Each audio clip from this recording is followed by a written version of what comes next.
Hi, I'm Francesco Lecce Chong. I'm assistant conductor of the Pittsburgh Symphony Orchestra and music director of the Pittsburgh Youth Symphony Orchestra. I was born in San Francisco, California. I grew up in Boulder, Colorado, and now I make my home in Pittsburgh, Pennsylvania. Hello, my name is Mei-Ann Chen, and I'm music director of the Chicago Sinfonietta and conductor laureate of the Memphis Symphony. I was born in Taiwan and came to the United States as a teenager in 1989 to pursue my musical dream of becoming a conductor. I currently make my home base in Chicago, Illinois. Hello, my name is Andrew Grams and I'm the music director of the Elgin Symphony Orchestra. I was born outside of Baltimore, Maryland, and I currently live outside of Cleveland, Ohio. Hi, I'm Graham Jenkins, the former music director of the Dallas Opera, where I was at the helm for more than 20 years. During that time, I conducted 60 different productions and was part of the team that saw the opening of Lord Foster's magnificent Windspear Opera House. I was born in South London and attended a school which was so large, we gave our annual summer concert in the luxury of the Royal Festival Hall on London's South Bank. I now live in a small village called Child Oakford in Dorset in England. Hi, I'm Michael Christie, music director of the Minnesota Opera. I was born in Buffalo, New York, and currently reside in Minneapolis, Minnesota.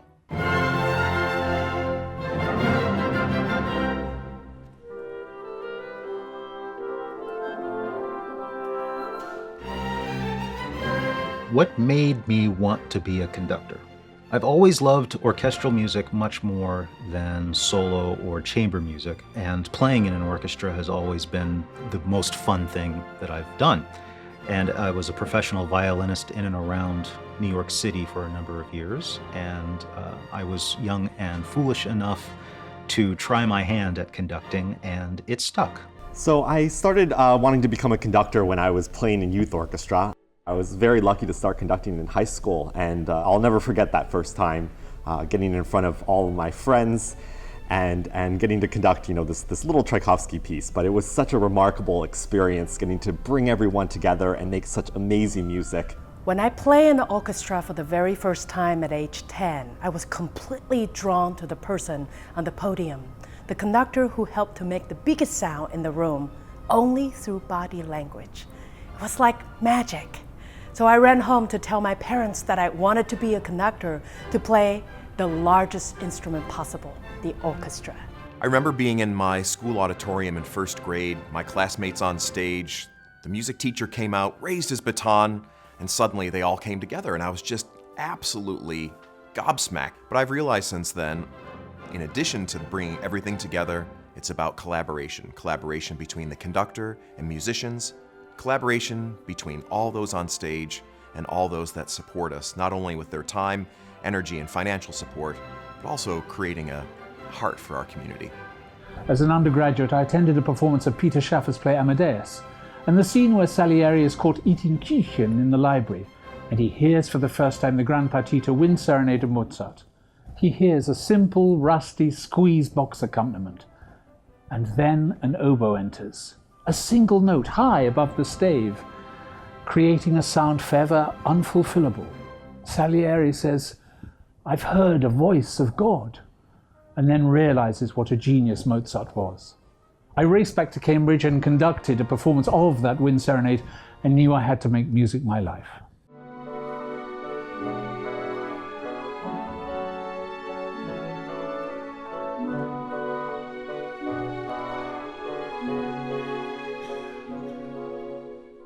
I've had so many mentors influence me as a musician and conductor. I can think of two terrific artistic mentors, Franz Welser-Must of the Cleveland Orchestra and Robert Spano of the Atlanta Symphony, who've really helped me through these 2 decades. Otto Werner Müller was the best teacher I ever had. He taught me not just about conducting an orchestra physically, but he taught me about composition, how the great masters composed their music, what makes a masterpiece, and why. He was easily the very, very best teacher I ever had. The late Otto Werner Müller I feel very fortunate that I had a couple of years to study with him and learned so much from him about music, but also an incredible amount of respect for the composer's intentions, and how to kind of decipher that within a score. My first job was as assistant conductor of the Milwaukee Symphony Orchestra, and I worked with music director Edo de Wart. I feel very lucky to work with someone with so much experience as music director with many orchestras across the world. At Cambridge, the composer Robin Holloway nagged me to change from studying economics to music. And then at the Royal College of Music, Sir David Wilcox guided me through the choral repertoire. And then orchestrally, Norman Del Mar, the great Richard Strauss specialist, opened my mind to asking the why behind a composer's notation. Then at Glyndebourne Opera, I was the assistant to Bernard Haitink and Simon Rattle and saw their mastery in the art of conducting. Haitink uses his baton rather like Rodin would sculpt one of his masterpieces, saying little, moving little, but the language of his hands showing the players exactly what sort of sound, what sort of attack he wanted. Robert Spano and Donald Ronicles of the Atlanta Symphony, they help open many doors for me and show me what's possible when you think outside the box and really go with your passion. Marin Alsop of the Baltimore Symphony, who has been such an inspiration for me in almost every way. And Paul Freeman of the Chicago Sinfonietta, who helped me to discover the beautiful world of championing for diversity and inclusion through innovative programming.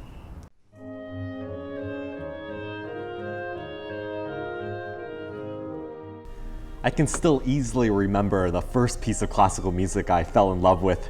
My parents had a box set of the Beethoven symphonies with Karajan and the Berlin Philharmonic, and of course I couldn't help but fall in love with that amazing Ninth Symphony. Beethoven's Sixth Symphony, in the famous recording of Otto Klemperer and the Philharmonia. The dramatic outbursts of the storm turning to sunnier times, and then the intense joy of being alive in the last movement. Dukas' Sorcerer's Apprentice in my hometown of Buffalo, New York. I was about 10 years old watching the Buffalo Philharmonic play, and I just marvel at the fact that these musicians on stage could create not only an emotional impact, but I could see Mickey Mouse, I could see the brooms, I could really imagine the storyline, and I was hooked from that point on. The meditation from Massenet's opera Thais was the first piece of music that moved me to tears as a child. I didn't know what the piece was about until I was older, but the sheer beauty of the violin and orchestra sounds had very strong emotional impact on me. In the Hall of the Mountain King from Peer Gynt Suite No. 1, or the first movement of Beethoven's 7. But I can't remember because that was quite a long time ago.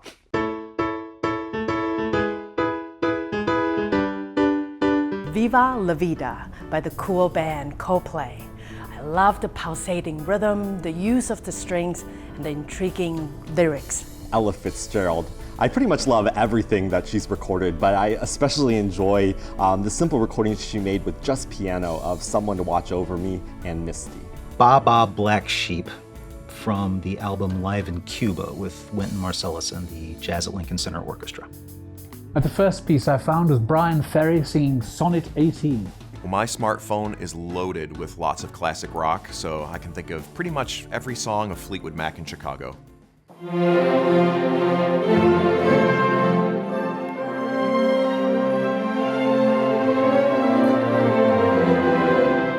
So the amazing thing about going to a symphony orchestra concert is you're having this amazing shared experience with everyone in the audience, hearing the same music at the same time.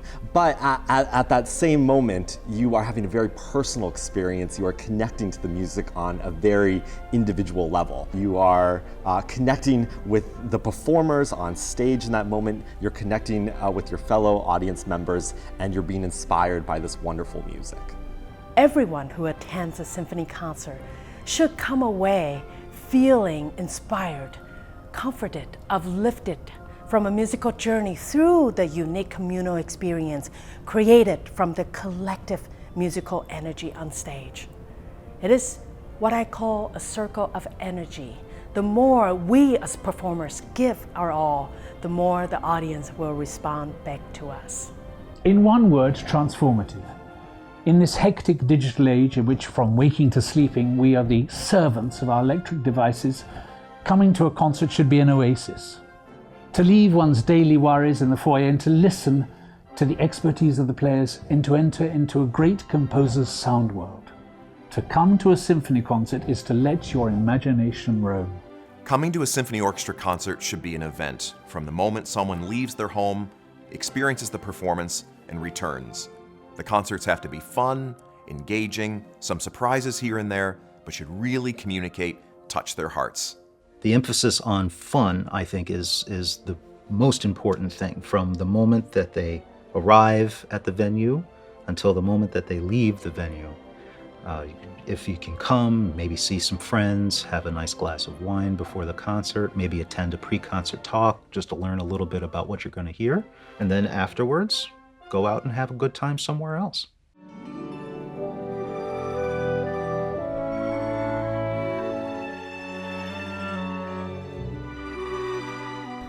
I strongly believe that a music director's role in the community is to be a passionate advocate for the arts and music education in general.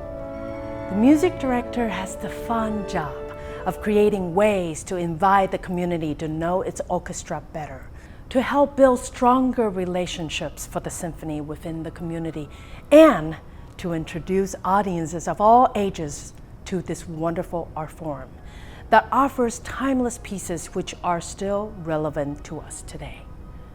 Hopefully, by using the symphony as a channel, the community can get even more energized and excited. Being a music director is a multifaceted position. We're on the stage, podium, but at the same time, we're creating and articulating a vision for our community to galvanize around. So it's really important that a music director be ready to articulate that vision, confront questions, and also just be ready to help people from age 1 to 101 experience music in very personal ways. For me, this is crucial. In America, being a music director of a musical organization is in 3 parts. First, being on the rostrum, encouraging and cajoling the players to play the finest performance of the orchestral repertoire that is physically possible, and in conducting to choose gestures that get to the heart of the music without being distracting, to be the medium where great music can be set free. Second, to get to know the leaders of the community and for them to take ownership of the symphony, both in attending performances and encouraging their friends and colleagues to do so, and also to help in the fundraising side of the music making. And third, for every child in Sonoma County to get the chance to attend a rehearsal or performance of a concert during their scholastic career. I'm a result of that in the UK. My family were not really musical. At best, there were records of Frank Sinatra or Perry Como at home. But it was an English master at school who persuaded me to go and see my first opera, Don Giovanni by Mozart. And that was a transformative night. I think the music director is the most important ambassador for the symphony orchestra in the community, and you are in a really unique position to enrich the artistic life of everyone out there when you can do informal concerts outside the concert hall. There's school presentations and collaborating with other organizations throughout the community.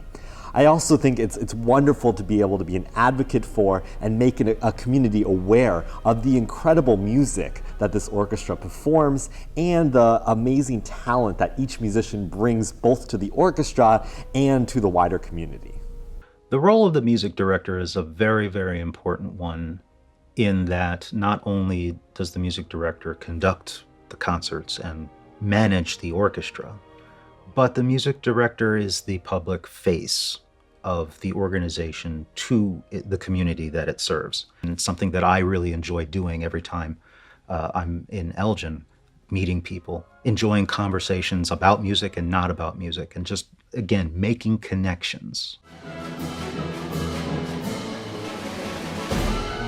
Thank you so much for this opportunity. I look forward to seeing you in October, and thank you for supporting the Santa Rosa Symphony. Can't wait to see all of you in November of 2017.